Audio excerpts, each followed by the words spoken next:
Hello everyone, welcome to the GRE vocabulary, and today the words we are going to introduce are protagonist, acerbic, nostalgia, acrimonious, and inalienable.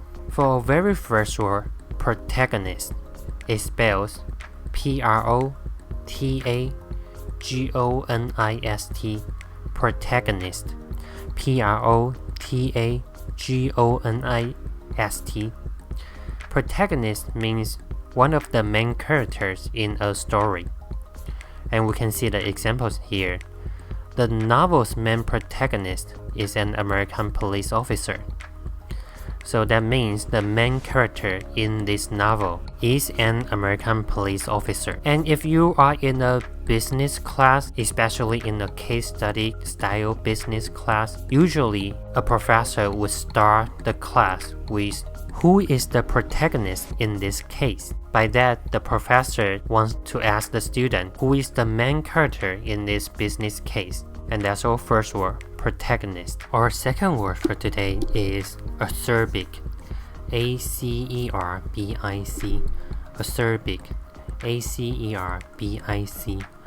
Acerbic means sharp, tasting sour or bitter. It's used especially of style of speaking. So you can say, he wrote it in a very acerbic way. This means the person wrote the things in a very sour, bitter, and sharp way. When you are having an intense conversation and you two are kind of attacking each other, you can say, can we be a little less acerbic and a little less critical? This means you want to have this conversation in a less sharp and less bitter way.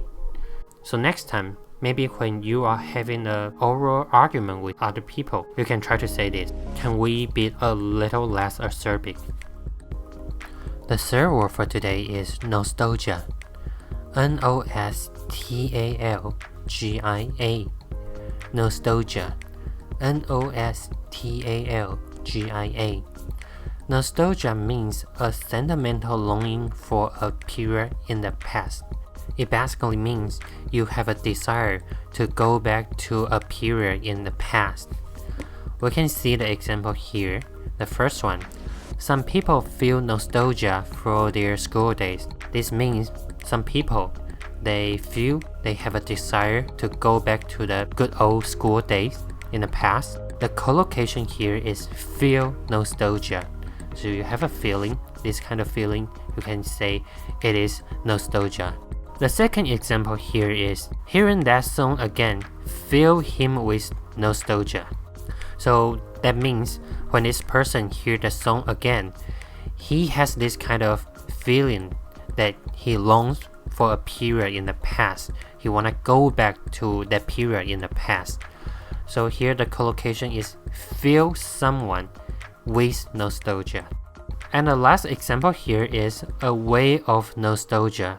So if you suddenly have a strong feeling for a period in the past, you can say you are experiencing a wave of nostalgia. Our first word for today is benevolent. B-E-N-E-V-O-L-E-N-T.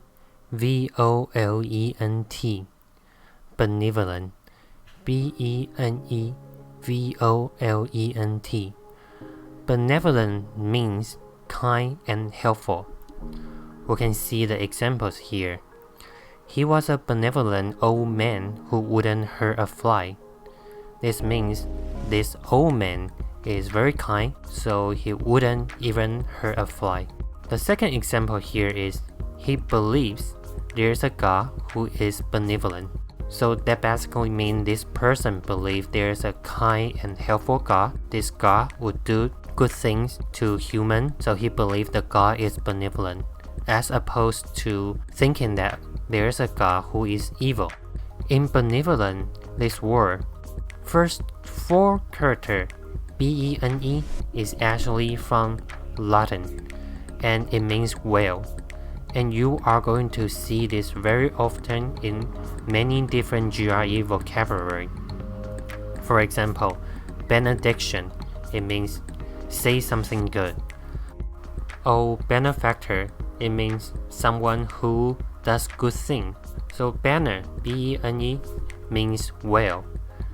It would be helpful if you remember this. It's going to help you to learn other GRE words who start with banner, B-E-N-E.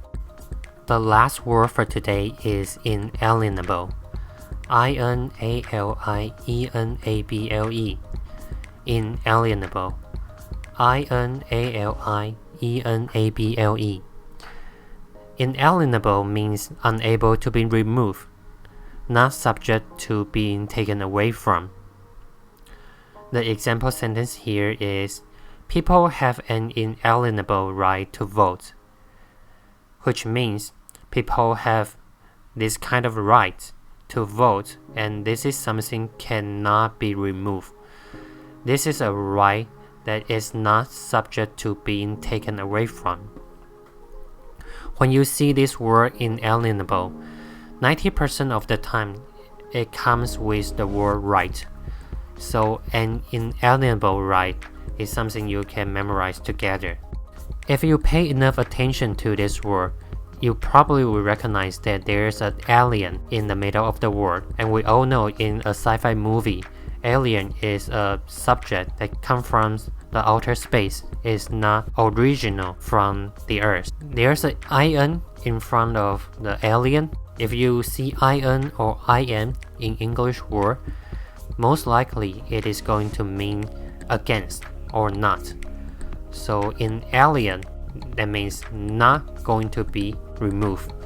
Okay, so you can try to memorize this word through the rules here. So we can also memorize another word here together with inalienable, which is alienate. A-L-I-E-N-A-T-E. Alienate. A-L-I-E-N-A-T-E. And alienate means make someone feel isolated or transfer ownership to another.